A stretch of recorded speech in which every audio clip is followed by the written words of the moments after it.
Hi guys, this is Anurag and I welcome you all to the brand new lecture series on mutual fund. Most of you might wonder that why I have started this course. In my previous video I had discussed the myths regarding the stock market. So ideally I should have discussed something on stock market. I should have started the course on stock market. But there are few reasons which I believe that they are quite valid. So I had started this mutual fund course. The first one is, let us consider an example to understand this properly. If a person used to invest his hard-earned money in some sort of secured asset class, may it be banks or may it be post office, then if I tell him suddenly to shift from these secured classes to something which is more volatile, that is stock market, he might not get that sort of confidence that he could find some good companies, he could find some good companies where he could earn a decent amount of profit. And definitely we are here to make you understand these things, and by the time we will finish everything in stock market, it will be too late. May it be 1 or 2 months, but what we want, what the sole intention of this channel is to start people, to make masses realize that there is something better than banks and post office. There is something where you could earn decent amount of profit.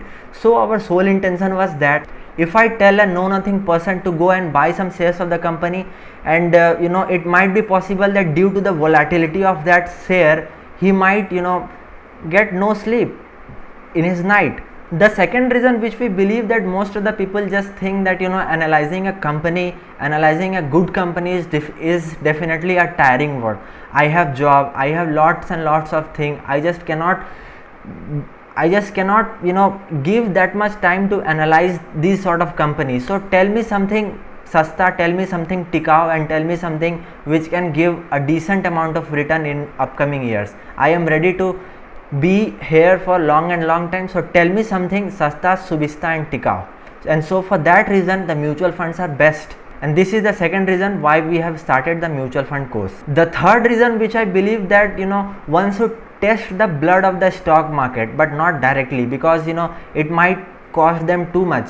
If some person is quite optimistic and by getting a decent amount of motivation he just put all his money in the stock market, then chances of losing that money is very high. So at first be a little conservative, then start your journey. And so for that mutual funds are best. All of us know that mutual fund sahi hai, but after watching the entire series, but after watching the entire video, not only this video and entire series, we will be coming up with more and more videos on mutual fund. I am definitely sure that you will be able not to say only the word that mutual fund sahi hai, but you could also say that kaun sa mutual fund sahi hai. That is our sole intention. So let's begin this course. So at first, before starting this, let us first look at glance to our Indian stock market, that what are the things which are important, or what are the things which are prominent in our Indian stock market. So at first there is something called stock exchange, where a people can buy the share of some company, can sell the share of the company if we do have. So it basically acts as a platform where the share exchange, or where the stock of certain companies, of any companies basically, exchange from one hand to other. Some buy, some sell. So this sort of process happen in stock exchange. And in India we have two prominent stock exchanges. The first one is NSE, that is National Stock Exchange. The second one is BSE, that is Bombay Stock Exchange. What is this NSE and BSE? These are just the nomenclature, and not nomenclature, but but the major two exchanges which present in our country, where you could go and buy some share of the company, or you could sell the share of the company, as I have told before. And they have two major index. For NSE, that is National Stock Exchange, we have a very famous index called Nifty 50, and for the Bombay Stock Exchange, that is BSE, we have a very famous index called Sensex. So at first, what an index means. So the definition of index, which you could find in the net, it suggests that an index is an indicator to measure of something, and in finance it typically refers to a statistical measure of change in a security market in case the financial market, stocks Bond of market indices consist of a hypothetical portfolio of securities. I am sure that you would have got nothing from this. I will explain you that what are the index means in very simple terms. Index is basically the measure of something. Like for an example, in India we have more than 5,000 companies which are listed on the exchange. Now what is this listed on the exchange means? There is something called the public limited company and there is something called the private limited company. If I tell you to go and buy the share of the Patanjali company, so can you buy that? Definitely no, because it is a private limited company, not public. Sorry, I'm very sorry. The Patanjali is a private limited company, so you cannot go and buy the share of Patanjali. Whereas if you want to buy the share of the Reliance, or if you want to buy the share of Hindustan Unilever, or if you want to buy the share of the Asian Paint, then definitely you could go and buy the share of these sort of company, because these are the public limited company. They are the listed company. Listed basically means converting of a private limited company to a public limited company. So I hope this listed on the exchange is clear. Now index basically means that, you know, measure of something. And how this index basically form? Basically Nifty consists of top 50 companies based on market capitalization, and Sensex consists of top 30 companies based on market capitalization. So the 30 companies from Sensex and Nifty are just same. Now how the market capitalization is calculated? Now for that, formula which is, you know, term for market capitalization is the number of share into values of each share. Like for an example, consider Reliance company as a pizza. So it depend on the company that how much part of that pizza the company want to make. And for the Reliance we have 676.2 crore share. That means if we consider Reliance as a pizza, then the company has divided the complete pizza into 676.2 crores pieces.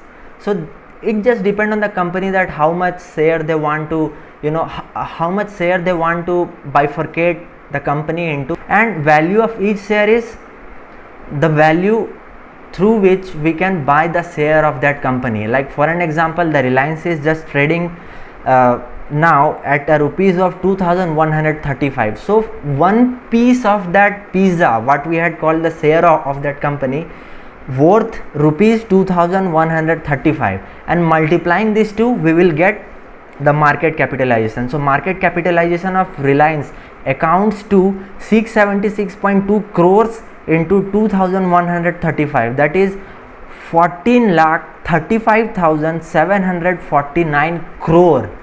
And this is the biggest company India have. I mean, this is the most prominent company that India have, that is Reliance, in terms of market capitalization.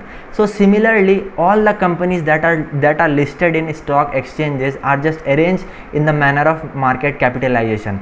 That is, like for an example, we could consider the HDFC Bank. HDFC Bank have 550.3 crore share multiplied by the value of each share, that is 1247, so it turns to 6,86,339 crore. So all these 5,000 companies, they are arranged in descending order according to market capitalization, and out of the top 50 companies constitute of Nifty and top 30 companies constitute of Sensex. So I hope the Nifty and Sensex term and Nifty and Sensex and what they mean is definitely clear as for now.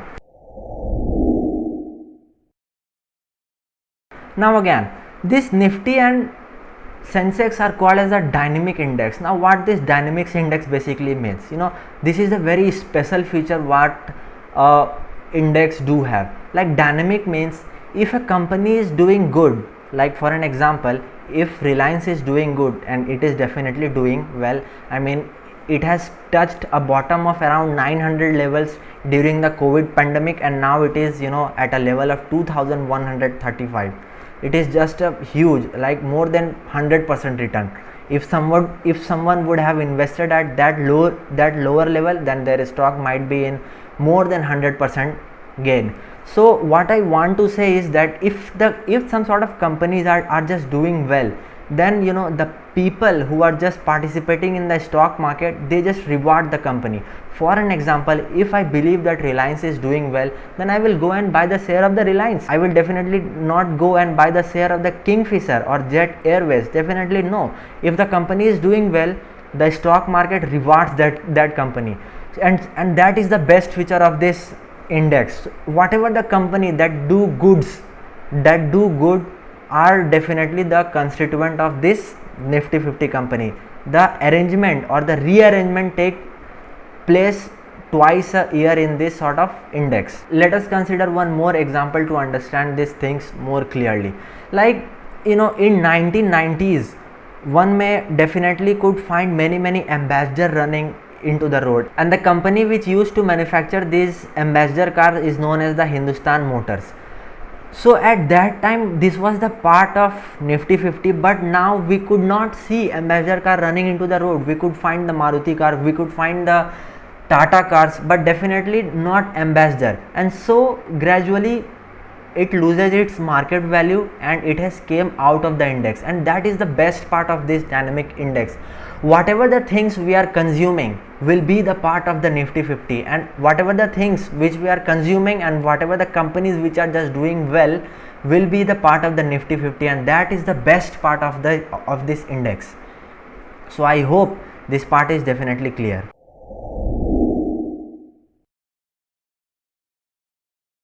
Now moving ahead, we will analyze the Sensex and Nifty a bit deeper, and why I am discussing this will definitely make the sense here. So India's GDP account to $2.7 trillion approximately. That in Indian rupees basically it means 200 lakh crore. Now what is GDP? GDP basically means the gross domestic product, and it is the value of all the goods and services which we are producing or which we are consuming. Like for an example, you are just going and buying something, or you are earning something, you are just going and spending in some spending in some movie theater, buying some sort of ticket, you are just going and buying some sort of cloth. So this is not just you, it is everyone who is just participating in the country GDP. So whatever the things we have produced or whatever the things we are consumed is reflected in India's GDP. So it account to $2.7 trillion, and the Nifty and Sensex accounts for $1.25 trillion. That is approximately 50%. I mean basically approximately 50%. Now what is this? So the market capitalization of all the companies which are present in the Nifty, that accounts to $1.25 trillion, and just by tracking these 50 companies we could easily tell that what are the things that are happening in our country and what are the things that are the rest of the company, that is out of 5,000 company leaving the 50 companies, that how these sort of company are just doing. If the stock markets fall, then definitely the country's GDP is impacted, and we could generally make an assumption, or we could generally tell that in a layman language that our country is not performing well, that the market sentiments are just negative. So just what I want to say, that Nifty and Sensex are the barometer of the stock market. If the Nifty is performing good, if the 50 companies are just performing good, then in an overall run, that means basically all the rest of the companies are just doing well, and accordingly the country's GDP is also doing well. In a longer run, the market capitalization and the GDP of the country equals to 1 in a longer run. What is this? I will discuss in upcoming video, not now, that what is this ratio, that is market capitalization to GDP of our country in a longer run turns to 1. But now just try to understand that what I am trying to say. I am just trying to say that if the Nifty and Sensex are just doing well, then we could tell that all the companies which are listed in the exchange and overall the country's GDP is just doing well. Like for an example, during the coronavirus crisis, our market just crashed by many points. Like it was trading around, like the Nifty was trading around 12,000 point, and it has touched the bottom of around 7,500. So and this was, I mean, why this happened? This happened due to the complete lockdown which we have seen in our country, that is, that has never taken place, and consequently we are just seeing that India GDP is also not doing well. You might have heard in many news channel that the GDP is touching bottoms and bottom, and it will take many years to recover that whatever the things we have lost. So what I want to say that these are the reflection of, the Nifty and the Sensex are the reflection of the stock market, the barometer of the stock market, similarly the barometer of the country as well. Now moving ahead, what I believe that the Nifty and Sensex are not just the barometer of the stock market, but they are the barometer of all the individual. Most of the people will say that, I just do not have any relation with the stock market, I just cannot participate in the stock market, neither I am participating in stock market, neither I want to participate in stock market basically. So what I want to say that no, definitely no. If you are just thinking, then you are wrong. If you believe that most of the people are using the Reliance Jio SIM, which is definitely true, like most of us are using the Reliance Jio SIM, so you are impacting its revenue by recharging it into your SIM, may it be 3-month pack, may it be 6-month pack, 12-month pack. So consequently, directly or indirectly, you are impacting its revenue, and if you are impacting its revenue, you are impacting its profit. So what I want to say that if the company is doing good, then people go and buy the share of that company. But since the demand is more and supply is less, so the prices will rise.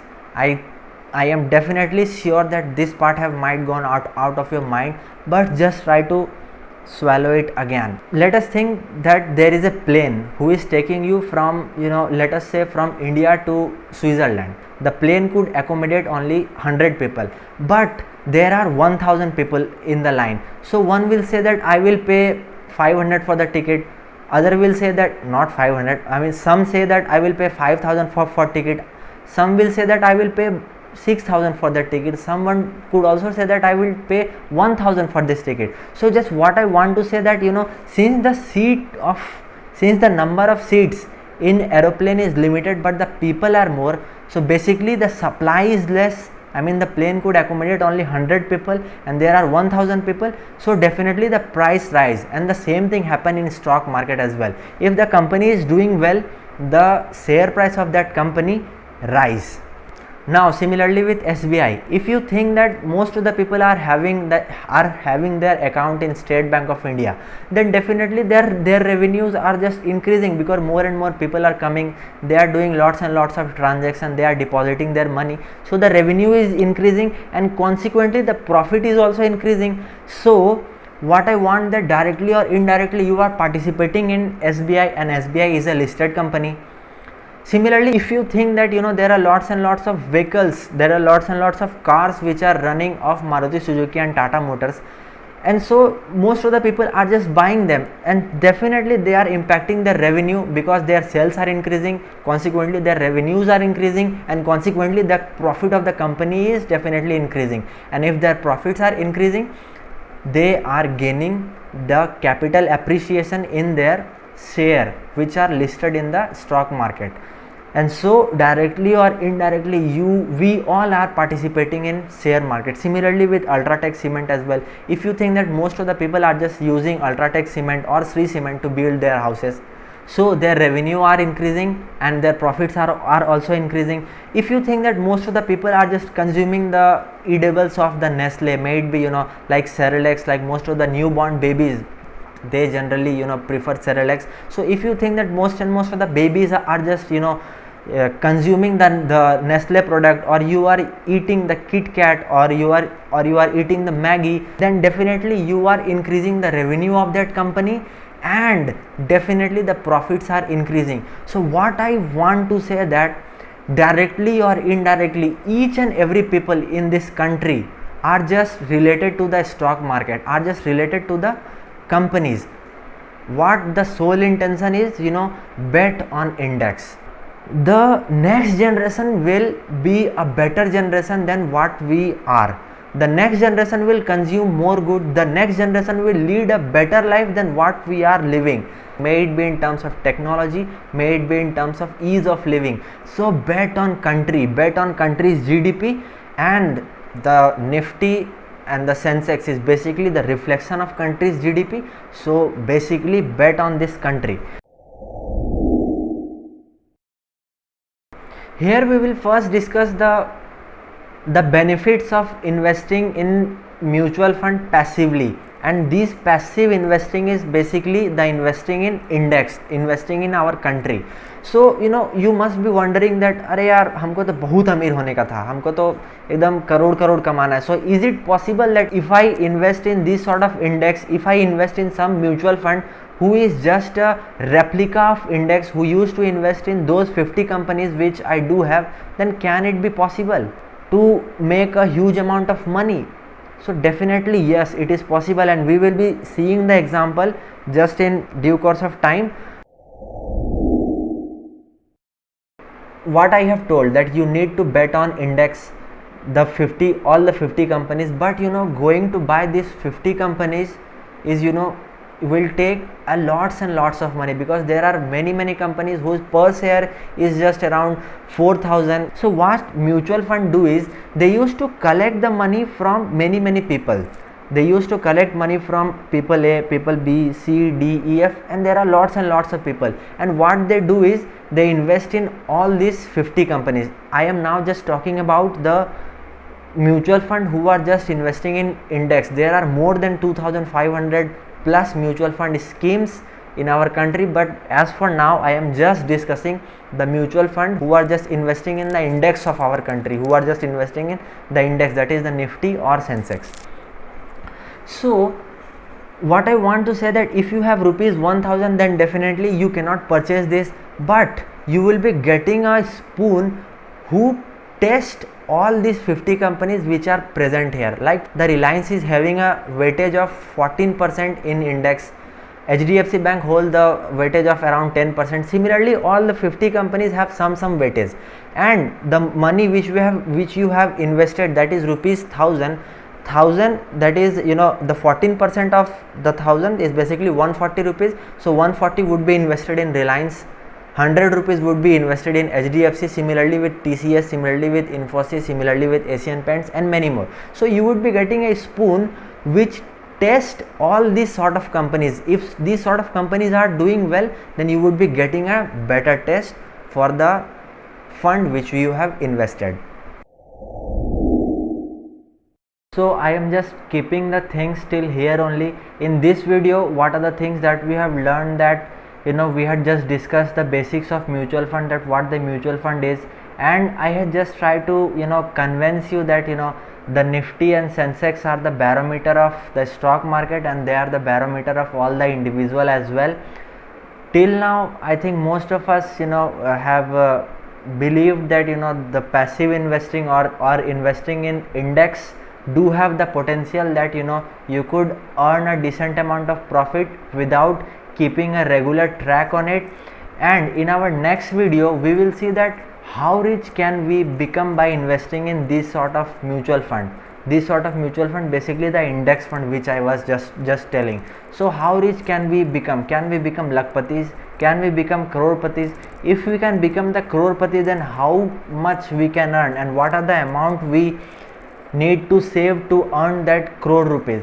People, just try to remember that in order to do big things, you just need to implement small things. Similarly, in order to make a huge corpus that you cannot ever expect that you could have earned, that you just need to invest small money. I can just give you an example, and I will show you the guarantee, that it is a full-fledged guarantee that you will earn this sort of amount just by investing 500 rupees, and it is definitely possible to earn crores and crores of rupees just by investing 500 rupees. It is not a clickbait for the next video, but I will show you 100% full-fledged proof that how you can earn just by saving, just by not only saving, just by investing in this sort of mutual fund where the risks are optimal. So for now, Just take care of yourself, be masked, be safe, and that's all for today. If you have liked my content, then do consider subscribing my channel, sharing with your friends and relatives, so that they could also learn about our country, they could also learn about the index. And till then, thank you and have a nice day. Bye bye.